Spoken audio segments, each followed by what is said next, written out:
సొంత నియోజకవర్గంలో నారాయణపురం మండలం నారాయణపురం గ్రామం కుప్పం మండలంలో ఎంత దారుణమైన సంఘటన అంటే ఒక మహిళను తెలుగుదేశం పార్టీ కార్యకర్త మునికన్నప్ప అనే వ్యక్తి చెట్టుకు కట్టేసి కొట్టడం జరిగింది. ఎంత దారుణమైన పరిస్థితులు ఈ రాష్ట్రంలో నెలకొని ఉన్నాయో ఇదో పెద్ద ఉదాహరణ.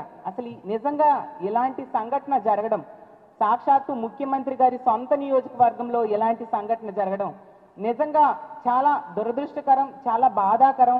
ఈ సంఘటన విని ఈ రాష్ట్రంలో ఉన్న మహిళలందరూ కూడా వాళ్ళందరి హృదయం కలిచి వేసిన పరిస్థితి. ఎందుకంటే ఎన్నో సంఘటనలు మహిళల మీద దారుణాలు జరుగుతూ ఉండే పరిస్థితి మనం చూస్తూ ఉన్నాము.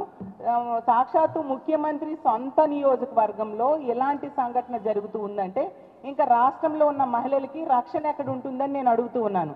హోంమంత్రి గారు చెప్పారు, ఈ రాష్ట్రంలో కూటమి ప్రభుత్వం అధికారంలోకి వచ్చింది, మహిళలందరూ ప్రశాంతంగా నిద్రపోవచ్చు అని.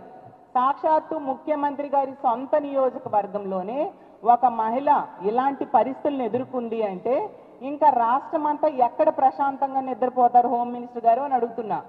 ఇంత సంఘటన జరిగినా ప్రభుత్వం స్పందిస్తున్న తీరు మాత్రం చాలా దారుణం. ముఖ్యంగా హోంమంత్రి గారు ఒక మహిళా హోంమంత్రి అయ్యి వీడియో కాల్లో ఆవిడేమో మాట్లాడి స్పందిస్తారట. ఎంత దారుణం! వెళ్ళి ఏం జరిగిందో తెలుసుకోవచ్చు కదా. ఆవిడ తాను సొంత నియోజకవర్గంలో ఏం జరిగినా, మహిళల మీద అఘాయిత్యాలు జరిగినా వెళ్ళరు. సొంత జిల్లాలో ఏ మహిళల మీద ఇన్ని అఘాయిత్యాలు జరిగాయి, హత్యలు జరిగాయి, ఎక్కడికి వెళ్ళిన పరిస్థితి లేదు. నివాసం ఉంటున్న విశాఖపట్నంలో ఇన్ని అత్యాచారాలు జరిగినా ఎక్కడికి అయినా వెళ్ళి ఆ కుటుంబానికి భరోసా ఇవ్వడం, ఆ అమ్మాయిలకి ధైర్యం చెప్పడం ఉండే పరిస్థితి మనం చూడలేదు. అలాగే మొన్ననే చూసాము, అనంతపురం జిల్లాలో ఒక బాలికని 6 రోజుల క్రితమే తల్లిదండ్రులు కంప్లైంట్ ఇచ్చినా కనిపించడం లేదని పట్టించుకోకపోవడం వల్ల 6 రోజుల తర్వాత ఆ అమ్మాయి శవమై తేలిన పరిస్థితి చూసాము. ఇంత పెద్ద సంఘటన జరిగిన హోమ్ మినిస్టర్ గారు కనీసం పట్టించుకోలేదు. అలాగే శ్రీ సత్యసాయి జిల్లాలో తెలుగుదేశం పార్టీ కార్యకర్తలు ఒక మైనర్ బాలికను, ఒక దళిత మైనర్ బాలికను దారుణంగా వీడియోస్ తీస్తూ అత్యాచారం చేశారు. అది 6 నెలలు అత్యాచారం చేసి చాలా దారుణమైన పరిస్థితులను అక్కడికి కూడా హోమ్ మినిస్టర్ గారికి వెళ్ళడానికి తీరిక లేదు, స్పందించడానికి కూడా తీరిక లేదు. అంత దారుణంగా అంత నిర్లక్ష్యంగా ఉండే పరిస్థితి మనం చూస్తూ ఉన్నాము. కానీ సాక్షి మీద తీసుకుంటే ఆ రోజు అక్రమ కేసు పెట్టడానికి, లేని విషయాన్ని సృష్టించడానికి, కంప్లైంట్ ఇవ్వడానికి మాత్రం ఈవిడికి తీరికుంది. వెంటనే పోలీసుల దగ్గరికి వెళ్ళి కంప్లైంట్ ఇవ్వడం జరిగింది. వీడియో కాల్లో స్పందించడం ఏంటి హోమ్ మినిస్టర్ గారు? స్వయంగా వెళ్ళి ఏం జరిగిందో తెలుసుకోవాలి కదా. మనం ప్రజాస్వామ్యంలో ఉన్నామా, రాక్షస రాజ్యంలో ఉన్నామా? ఎంత దారుణమైన పరిస్థితులు జరుగుతున్నాయి. ముఖ్యమంత్రి గారైతే చెప్పారు, ముఖ్యమంత్రి అయిన వెంటనే ఈ రాష్ట్రంలో ఎవరు ఆడబిడ్డపై చెయ్యేసినా అదే వాళ్ళకి చివరి రోజు అనేసి. మరి ఎంతమంది ఆడబిడ్డల మీద చేతులు వేస్తున్నారు, వాళ్ళ ప్రాణాలు తీస్తూ ఉన్నారు. మరి చివరి రోజు అవుతుందా ముఖ్యమంత్రి గారు అని నేను అడుగుతున్నాను. మీ సొంత నియోజకవర్గంలో ఒక మహిళ మీద ఇంత దారుణంగా మీ టీడీపీ కార్యకర్తే దాడి చేశాడు, చెట్టుకు కట్టేసి అంటే ఎంత హేయమైన చర్య. మీరు దీనికి స్పందించరా, కఠిన చర్యలు తీసుకోరా అని నేను అడుగుతూ ఉన్నాను. అలాగే డిప్యూటీ సీఎం గారు అసలు మహిళల మీద ఎవరైనా చేయి వేస్తే తాట తీస్తానన్నారు. మరి ఎక్కడ తాట తీస్తూ ఉన్నారు? ఇన్ని సంఘటనలు జరుగుతున్నాయి రోజు ఈ జరుగుతున్న సంఘటనల గురించి మేము ప్రెస్ మీట్స్ పెట్టి చెప్తూ ఉన్నాము. అయినా మీరు ఎవరికి తాట తీసిన పరిస్థితులు అయితే కనిపించడం లేదు. అసలు ఈ సంఘటన కూడా సాక్షి వాళ్ళు వెళ్ళి ఆ విషయాన్ని వెలుగులోకి తీసుకొస్తే అప్పుడు ప్రభుత్వం కానీ పోలీసులు కానీ స్పందించారు. అంతవరకు పట్టించుకున్న దాఖలాలు లేదు. అంత దారుణంగా మహిళల భద్రత గాలికి వదిలేసిన పరిస్థితి ఈ రాష్ట్రంలో ఉంది. తీసుకుంటే ముఖ్యమంత్రి గారు, అలాగే లోకేష్ గారు, అలాగే డిప్యూటీ సీఎం గారు, హోంమంత్రి గారు ఏం చెప్పారు? పచ్చబిల్ల వేసుకుంటే చాలు, ఏ తప్పు చేసినా వదిలేయండి అని.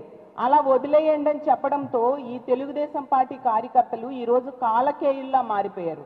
రోజు ఇలాంటి సంఘటనలు, అఘాయిత్యాలు మహిళల మీద జరుగుతూ ఉండడాన్ని మనం చూస్తూ ఉన్నాము. ఈరోజు తీసుకుంటే ఈ రాష్ట్రంలో పొలిటికల్ గవర్నెన్స్, రెడ్ బుక్ రాజ్యాంగానికి ఇచ్చిన ఇంపార్టెన్స్ మహిళల మాన ప్రాణాల రక్షణకి ఇవ్వని పరిస్థితి మనం చూసాం. ముఖ్యమంత్రిగా ప్రమాణ స్వీకారం చేసిన వెంటనే ముఖ్యమంత్రి గారు ఏమన్నారు? ఈ రాష్ట్రంలో ఇంకా పొలిటికల్ గవర్నెన్స్ అమలు అవ్వాలి అని చెప్పి కలెక్టర్లకి, ఎస్పీలకి ఆదేశాలు పబ్లిక్గా ఇవ్వడం జరిగింది.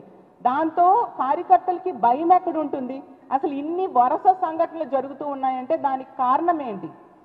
ఒకే ఒక కారణం, ఇలాంటి తప్పుడు పనులు చేసినా ఎటువంటి శిక్షలు ఉండవు, పట్టించుకునే నాదుడు ఉండడు ఈ రాష్ట్రంలో అనేది ఇలాంటి దుర్మార్గులకి భయం లేకుండా పోయింది. దానివల్ల ఇలా వరుస సంఘటనలు వినాల్సిన పరిస్థితి. మరి అనంతపురంలో మనం చూసాం ఎంత దారుణంగా అనంతపురం, ఉమ్మడి అనంతపురం జిల్లాలో ఒక చాలా దారుణమైన సంఘటనలు విన్నాం మనము.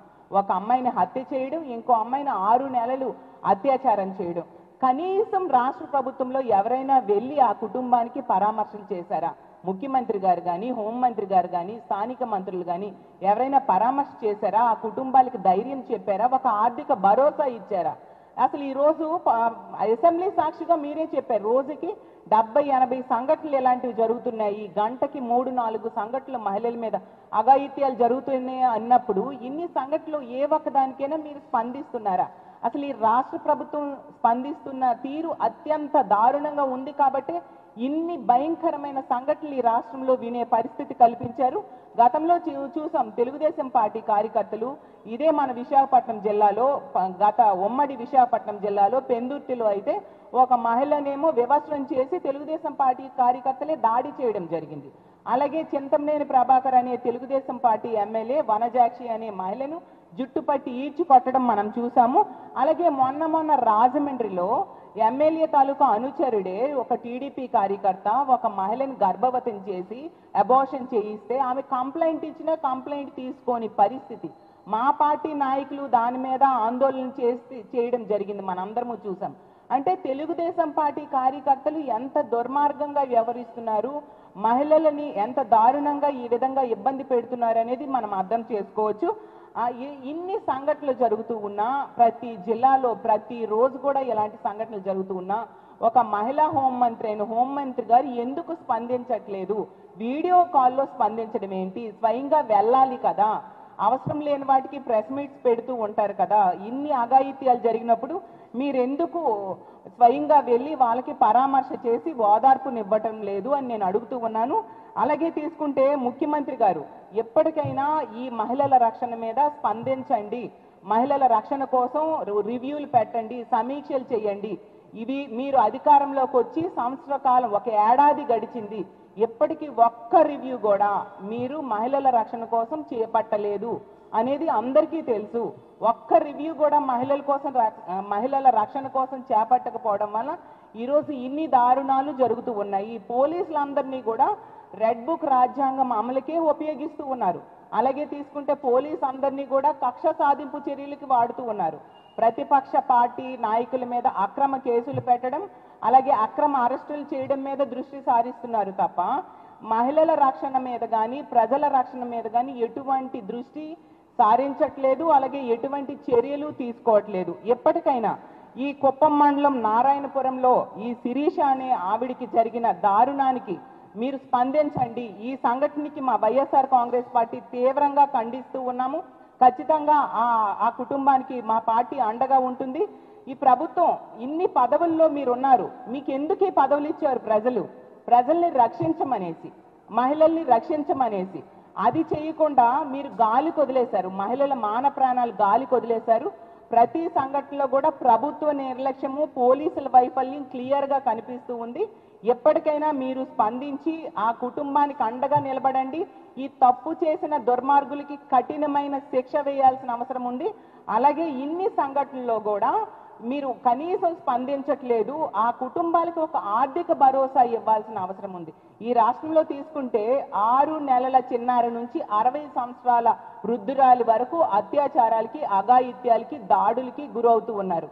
ఇన్ని సంఘటనలు ఏ ఒక్క సంఘటనకైనా మీరు వెళ్ళి స్పందించి ఆ కుటుంబానికి అండగా నిలబడడం కానీ, ఆర్థిక భరోసా ఇవ్వడం కానీ జరగలేదు.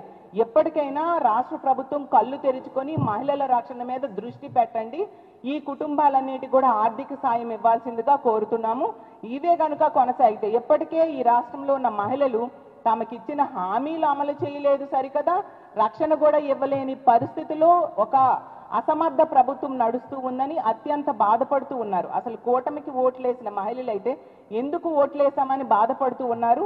తీవ్రమైన వ్యతిరేకత ప్రారంభమైంది. ఇదే గనుక కొనసాగితే మహిళల సపోర్ట్తో ప్రభుత్వం మీద ఒత్తిడి తీసుకురావడానికి మా వైఎస్ఆర్ కాంగ్రెస్ పార్టీ సిద్ధంగా ఉందని తెలియజేస్తూ సెలవు తీసుకుంటున్నాను.